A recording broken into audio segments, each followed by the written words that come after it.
right, guys. Oh, it's cold. It's cold. Getting cold, at least. The winter's not here yet, but we're getting there. Um, People laugh at me. I like coffee mix. I don't know. I don't consider it coffee. Um, Probably either the same or maybe a little less sugar than Coca-Cola, but nice portion size. Not a lot. Yeah, there's a lot of calories, but not as much as say it's a can of Coke.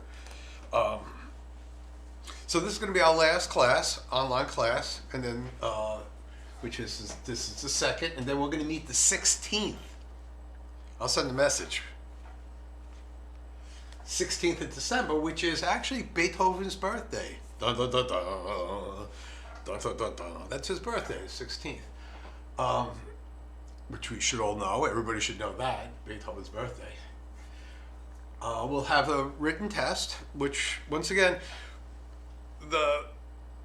my experience has been, I've dealt with more people who speak English as a second language than people who speak English as a first language in America.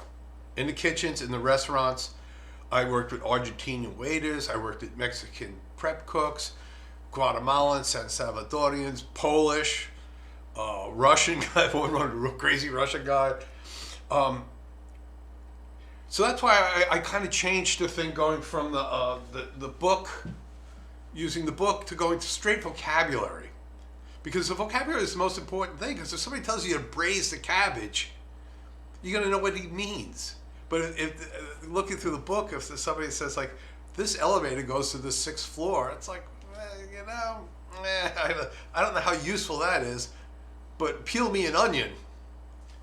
That's what you need to know, peel, chop, slice, dice, braise, the moist cooking methods, the dry cooking methods, drying, like grilling, sauteing, baking, broiling.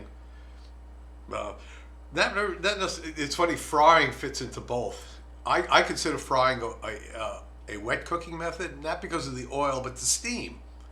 Wet cooking method, poaching, blanching. Right. Boiling is not necessarily a cooking method, but yes, it is in the aspect of pasta. We really don't boil anything. We don't boil stocks for a long time, at least. So those are all not really that important. Boiling is not that important unless you cook a lot of pasta. You boil that.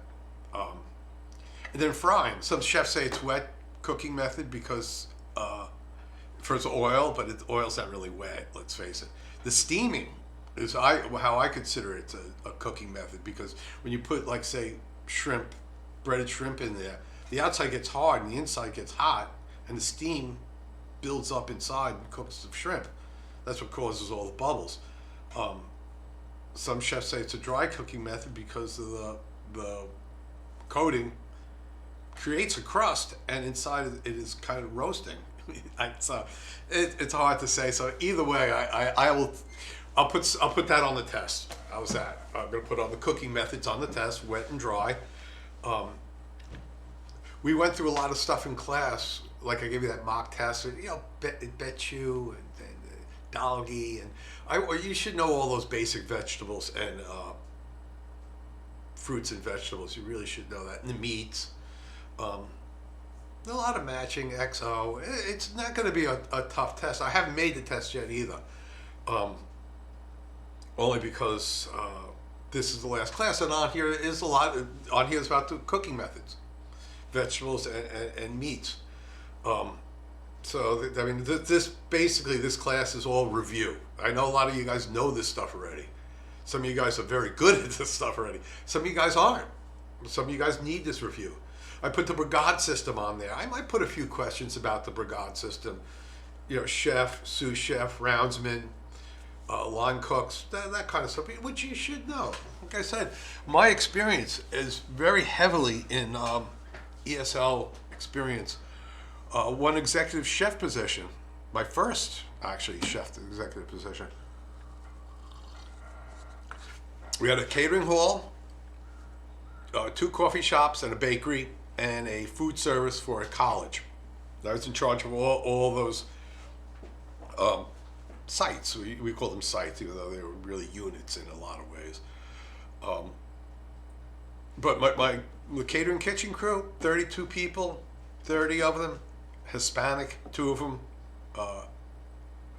Americans, and the 2 were in the bakery, and they were on their own. I didn't have to deal with them, except for ordering and special orders and things like that.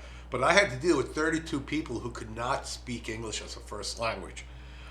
I had a sous chef, an American sous chef, and he did not like. He's pretty prejudiced. I have to say that he did not like. He called them all Mexicans, but they weren't all Mexicans. San Salvadorians, Guatemalans, and Hondurans, and these guys in themselves don't really get along that well, even though they spoke the same language, generally the same religion. They were all pretty much Catholic. But after about 3 months or so, I replaced my sous chef, only because he was not patient enough. He would curse at them and push them and yell at them and call them wetbacks. And it was just not what I would really want in my kitchen. It doesn't get a lot of good work. And it was funny though. Well, he was like, the reason why I got rid of him at the, I guess about the second or third week, I had to let somebody go. I had to let one of the line cooks go because he was coming in late and questionable about his work. Sometimes he was real sloppy and a lot of answers like, I don't give a shit answers. So I did have to let him go, and that's a hard thing, firing people. It really is. Hiring is easy. So it was the sous chef, myself, and the lead Mexican cook. And all 3 of us, we got together and we I forget the guy's name. I kind of liked him. As a person, I liked him. But I like everybody. So I told him, well, I said that I'm going to give you 2 weeks. You can stay here for 2 more weeks. Just start looking for another job. I opted for that instead of firing him on the spot because I don't think he was that bad, but he was not getting better. So a lot of times, most restaurants fire people on the spot, so they don't steal something or don't ruin something or get people sick or things like that.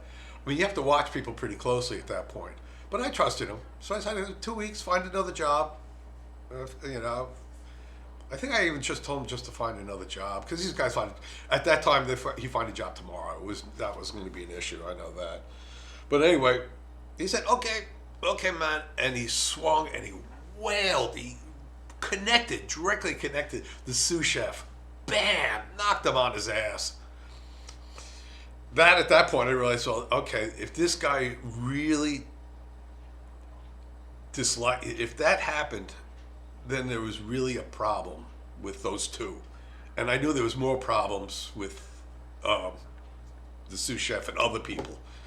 So at that point then I decided to start looking for a new sous chef. And I told the corporate office, and I said, I'm having problems with, I can't even remember his name. And they go, what the problem? And I said, honestly, that nobody likes him. He's hard to work with. He doesn't motivate people. When people ask for help, he'd just say, well, it's your job, you do it. That kind of attitude. I mean, even times like as an executive chef, the line gets busy. I step back there and I start organizing or pushing and getting things done, chopping vegetables. I've chopped onions in the middle of a rush only because they ran out of them. And what are you going to do? I'm going to sit in my office going, oh, well, that's their job. No, you just jump in there. I've done dishes as an executive chef. I've been in there doing dishes because we're running out of silverware, something like that. It's like, well, you just can't let it happen. You have to make it done. And the sous chef was not that type of person. Not that type of person. So Miguel, the head cook, and only really the reason why he's head cook is that he could speak good English, fairly good English. He was married, young guy. He was married very young, which Mexicans are they're really good people. They really are. I mean, if they get a girl pregnant, they marry them. they're good fathers. They're hard workers. I really like Mexican people. I really do, and they have great culture. A little different, but anyway. So I made him my sous chef out of necessity, because the Home Office sent me 3 other applications, and I had 3 interviews, which I had to do. I already had Miguel in my mind, but I had to go through this. And these were all, once again, kind of like white boys, CIA or professionally trained from schools and things like that. Miguel is he graduated middle school and that was it. But he's worked in America and worked lines, and he worked at some very nice places. And I made him sous chef, and without even knowing it, the whole attitude of the kitchen changed. I didn't know the result of this, but what really happened was that everybody respected him, and they respected my decision, and they respected the idea that I gave one of them a chance. He knew it was a chance. He knew that if he failed, he was not going to get demoted. He would lose his job. I mean, usually that's the way it goes. He knew it was a big risk. But because of his cooking abilities weren't that good, but he's always diligent, and he always came in on time, and he always had a good attitude. And that's what I was looking for. After the last sous chef, I was just tired of that. Fighting all the time. So once again, the cohesiveness, the group came together. Even if they were Honduras and San Salvadorian, because those guys never really liked each other. But once again, it's still one of their own was put up there. And plus, Miguel, he made from, I think it was $750 an hour to $15.50 an hour. Like that. Language is money. Doubled his salary. He was happy. And he did the job. He did the job so well that I convinced the Home Office that I needed a PM sous chef, because he was I'm sorry, I needed an AM sous chef. He was PM sous chef. I convinced that if I could do what happened, if I could do this to the AM shift, things are going to change, and things did change. Food costs went down, labor costs went down, turnover, people leaving and coming, pretty much stayed the same. People were wanting to work here. They had their brothers and their cousins. They said, well, listen, come here. And really, I made my job a lot easier. I spent a lot more time doing menu designs, plating up new items. I had time to do stuff instead of like, oh shit, I gotta get this done. Where are the onions? I gotta go. I had more time to organize the kitchen, do more scheduling, more effective scheduling. Scheduling is a real pain. Nobody ever likes that. And generally you're over-scheduled because somebody doesn't show up and things like that. And absentee. People were showing up. I didn't have to worry about like, oh, where's Juan? It's 9:05. I didn't have to worry about that. Because at 8:55, he was walking in the door and punching in. So the moral of the story is that languages equal money. No matter where you are. And in Korea, all the chefs at the large hotels, they have all these foreign chefs. And I know quite a few stories. I'm not going to name names because probably a lot of these guys. They do a little better because they can speak to the chef. Maybe they're not going to get promoted faster or anything like that. But your workplace is friendlier. It's not like this guy up there that, oh, who's that? I can't speak to him. No, you speak to him. And a lot of times they have questions and they want to speak. They want to find out what's going on. So that's why I honestly think that the book doesn't do justice as what we could do in class. I really wish we could have met face-to-face more. I think we did a lot more constructive English face-to-face. Once again, grammar is never important. Spelling is never important because I want you guys to get the spoken English thing down. You guys study enough written. That's for sure. And that brings to... the mid-test is going to be your book. I can't even find my book. I tell you guys think I can't even find the teacher's book now. I put it somewhere else. Chapter 10. Get done up to chapter 10. Bring your notebook to class on the 16th for the final. The final, basically, you do everything up to chapter 16. Done deal. I might have you read one of the dialogues in there, I probably will have you read one or two dialogues. Just once again, not necessarily for grading, just so I can judge with you guys. The written test, a lot of vocabulary, like in the mock test I gave you, the quiz, a lot of that stuff. And we went through it one by one, and a lot of it's gonna be the same. I'll add some new things, like I don't know, like Botsuma, peaches, I don't know, but really common words, nothing really strange.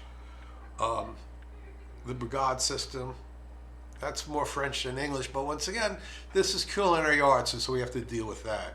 That is part of our major. It's warming up finally. Ooh. If you have any questions, obviously you guys can contact me anytime you want. Most of you guys have my number anyway, and I will send you a message about final days. And I really enjoyed our face-to-face classes. I really did. I think I could do it a lot better. The online stuff is not that interesting, I think at least. I try to make it interesting. The next two videos I know are review, and the brigade system I think is new for you, or some of you guys might have had that. It's an integral part. I mean, it's really part of our industry, especially on the higher end restaurants, which I recommend all you guys at least to spend 1 or 2 years in a hotel here. I know some people say, oh, once you leave a hotel, they think you failed. No. I worked at a 5-star hotel for 2 years. After that, I learned what I learned what I was going to learn. I wasn't going to learn anymore. 5-star hotels don't really pay a lot either. They never give you a big paycheck because it's a good resume copy. It looks good on your resume. It's just a line cook. I started out as a prep. I started out in the cafeteria, actually. Everybody does that. For the first 2 weeks, you have to work. 2 weeks to 4 weeks, you have to work in the cafeteria, which is really degrading. But they want to make sure you know what you're doing. Education or otherwise, everybody's in the cafeteria. And then they put you into like garde manger, salads, things like that, which is always an entry-level position in the West. And slowly worked myself to assistant garde manger manager, which was good in the way of we started making pâtés and things like that. So that's where I learned how to make the pâtés. And that's because in school they asked me, do you know how to make pâtés? And even the CIA, their cooking of the pâté, the charcuterie, the sausage making, it's fairly short. It's like 2 weeks long, but you learn enough basics, and that's what I needed to know, basics. I worked with a French chef. He says, well, this is how we're going to do it. How would you do it? And I would give the basics, and we said ice, plenty of ice. And he'd go, oh, c'est bon. That is good. That is good. You know what you're doing. And, I moved up that way. But slow move, 2 years, took a long time to get to that. I thought it took a long time to get to that position. Money's horrible money. But once again, good resume copy. Thanks again. I'm going to put on my jacket again. No, it's not that warm yet. This should keep me warm. See you on the 16th. Okay, if there is any questions, please get back to me. Call me, text me, email me. I think all you guys, you can contact me through the school webpage or whatever. Don't worry about it. Okay? Bring in your notebook, bring in your workbook, do up to chapter 10, study vocabulary. I'm not going to talk about grammar or, punctuation, even spelling. I could try to eliminate. There might be a few fill in the blanks, but true, false, matching, maybe a few fill in the blanks. But once again, don't stress too much about spelling. Usually you guys do good at spelling anyway. Thank you very much. And signing off. See you guys later. Thank you.